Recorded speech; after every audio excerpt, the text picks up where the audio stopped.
After the brutal war between heaven and hell, tension in the underworld is higher than ever. The demons' thirst to overthrow the angels keeps growing, and Vox now aims to take full control of hell itself. Meanwhile, in heaven, the angels are torn. Now that redemption has proven to be real, they must decide what to do next.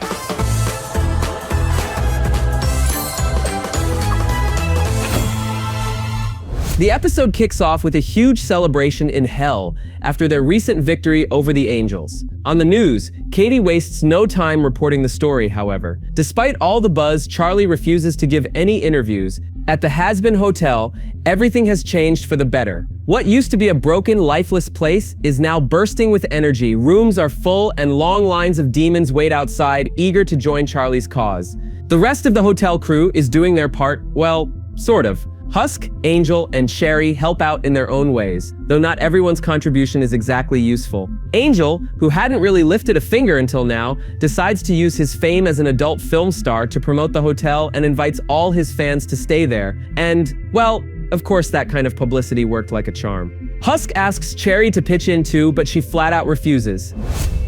Meanwhile, Vaggy's looking for Charlie. Reporters are getting restless, all wanting an exclusive interview. But in the middle of the crowd, Charlie is nowhere to be found. In another room, we finally see the hero of hell herself. But instead of celebrating, Charlie is crying over Sir Pentious' death. One of his little egg boys shows her the statues made in his honor and gives her one of the laser weapons he invented, telling her that Sir Pentious would have wanted her to have it. Vaggy suddenly barges in, interrupting Charlie's grief. Charlie quickly tries to play it off, saying they defeated Adam, that the hotel's full, and that things are finally looking up. But she also admits that many lives were lost in the process. Vaggy stays quiet. She knows Charlie's just putting on a brave face. Charlie hasn't had a moment to process everything that's happened, but still she forces herself to go out there and face everyone, smiling on the outside while completely shattered inside. Meanwhile, somewhere else in hell, Vox is losing his mind. He watches Katie's broadcast and can't stand that the Hazbin Hotel is getting all the attention. Enraged, he orders Katie to change the story to make it look like the whole thing was a disaster, that hell is doomed because of Charlie and her rebellion against heaven. His goal is clear: destroy the hotel's reputation and completely twist the idea of redemption. Back at the hotel, Charlie is overwhelmed but also thrilled by the sheer number of sinners wanting to check in. Her excitement, however, doesn't last long. Reporters keep throwing uncomfortable questions about hell's future after the war.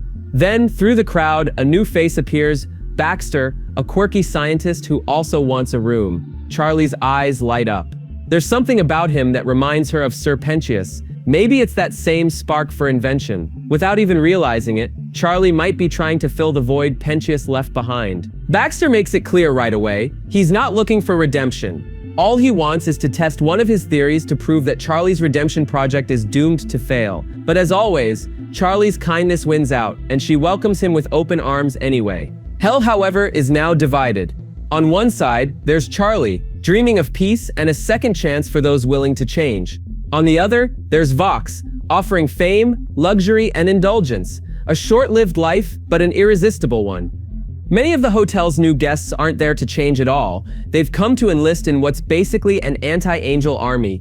Rumors spread quickly. Everyone thinks the Hazbin Hotel's true mission is to wipe out the Celestials. Nifty, with her wild and impulsive nature, draws plenty of attention among the sinners. She's praised for her courage, waving her knife around with a cheerful grin. Charlie, crushed by the mounting pressure, starts to break down. Husk notices and asks Alastair to step in, but he refuses without offering a reason. Right then, Lucifer appears, not to scold her, but to take his daughter away from the chaos, leaving one of his little ducklings behind to keep her company.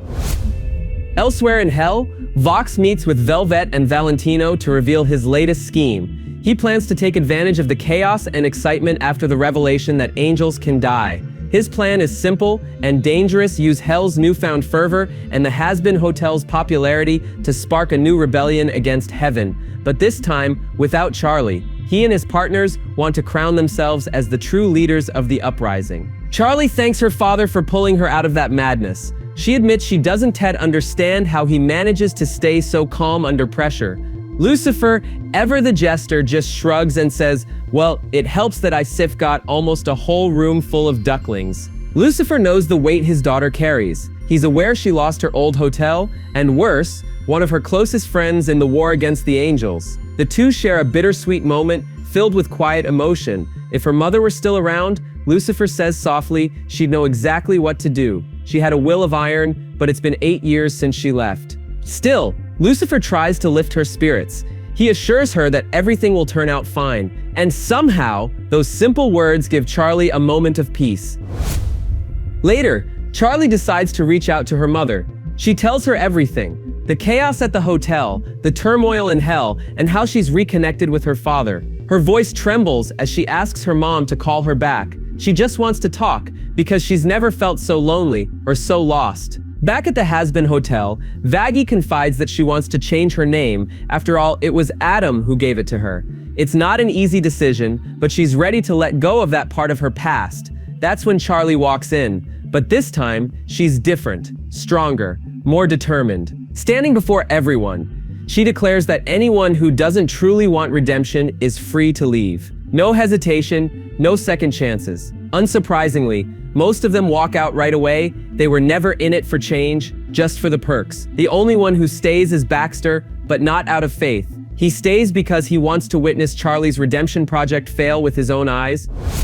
Meanwhile, Vox finally unveils the full scale of his plan. He doesn't just want to overthrow heaven's rule, he wants to become a god. His goal is absolute control. Back when he was alive, he led a cult that worshipped him as a divine being, and now he's determined to reclaim that power, even if it means dragging Valentino and Velvet into his madness. Back at the hotel, Vaggie suggests that Charlie take a break, to step away and let her handle things until she's stable again.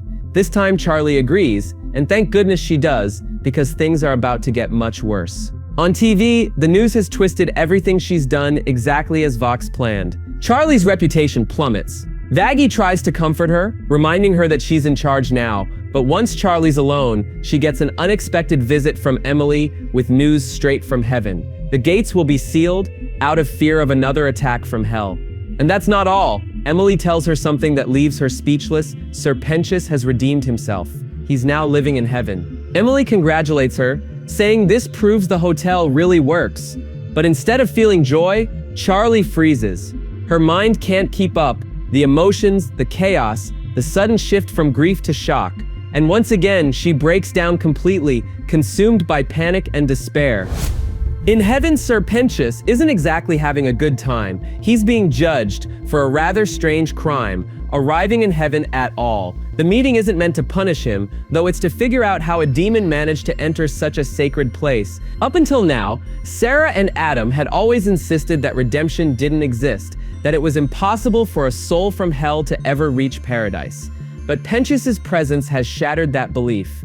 Lut, still loyal to Adam's ideals, steps forward and declares that the only way to keep heaven safe is to wipe out every single demon, no exceptions. Sarah presses Pentious for answers, demanding to know how he got there. He, completely confused, swears over and over that he doesn't know, he just appeared. That's when the voice of God enters the room. With a calm, soothing tone, she asks him to speak about his life before he died. Pentious takes a deep breath and begins. In his former life, he was an inventor in London. He loved creating things, watching the world go by from his window. It made him feel less alone. One day, he saw a beautiful woman on the street, but what happened next scarred him forever. A powerful and cruel man, one of his clients, murdered her in cold blood right before his eyes. Pentious knew exactly who the killer was, but he stayed silent. That silence allowed the man to keep killing. He took the lives of 5 more women. He was never caught, and Pentious carried that guilt to his grave. That act of cowardice was what condemned him to hell. But during the Celestial War, something changed. When Sherry was in danger, he didn't hesitate. He gave his life to save her and his friends, and when he opened his eyes again, he was in heaven. Hearing this, Sarah finally understands the truth. Pentious truly redeemed himself. The voice of God confirms it and welcomes him into heaven. His sins are forgiven. He's finally free. Everyone seems to accept the decision, everyone except Lut. She refuses to believe it, insisting that demons can never change. Fueled by rage, she declares herself the new leader of the Exorcist army. But her power trip is cut short when Sarah reminds her that, by divine hierarchy, Adam's old position now belongs to his son, Abel. The tension skyrockets. Lut refuses to stand down, forcing Sarah to end the discussion once and for all. Sir Pentious will remain in heaven and be treated like any other soul. The extermination plan is officially cancelled. Charlie has proven that redemption is real, and that changes everything. Later, Lut, still seething with anger, seeks out Sarah in private. She reveals that she's already spoken to Lilith, asking her to descend into hell to calm her daughter down. Sarah, enraged, sees this as outright insubordination. She warns Lut to follow orders, or be branded a traitor. Elsewhere, Lilith receives a chilling message from Lut: "You got lucky this time." She ignores her daughter's calls, diverting every message that comes through. Meanwhile, Emily tries to cheer up Pentious, showing him the wonders of heaven, the beauty, the peace, the perfection.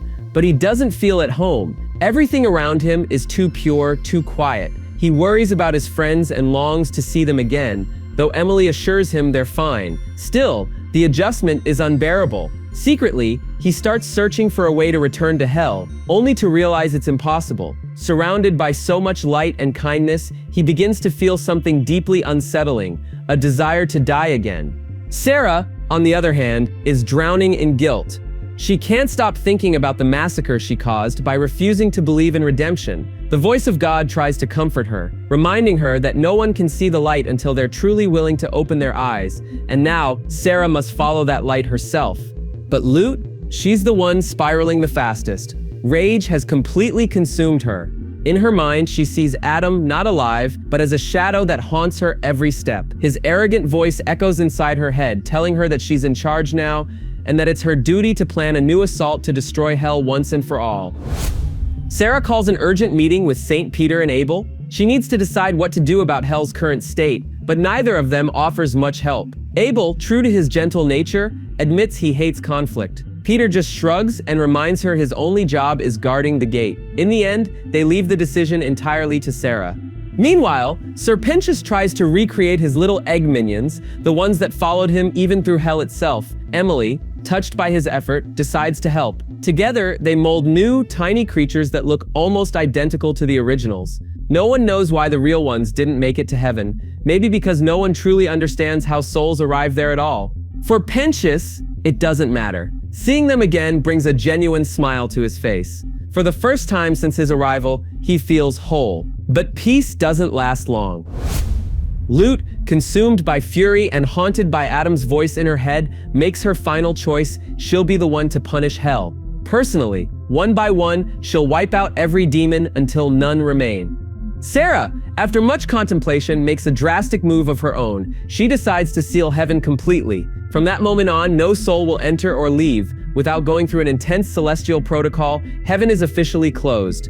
When Emily hears the news, she wastes no time. She opens an emergency portal to contact Charlie, desperate to warn her about what's coming next. And in doing so, the story loops perfectly back to the ending of episode 1.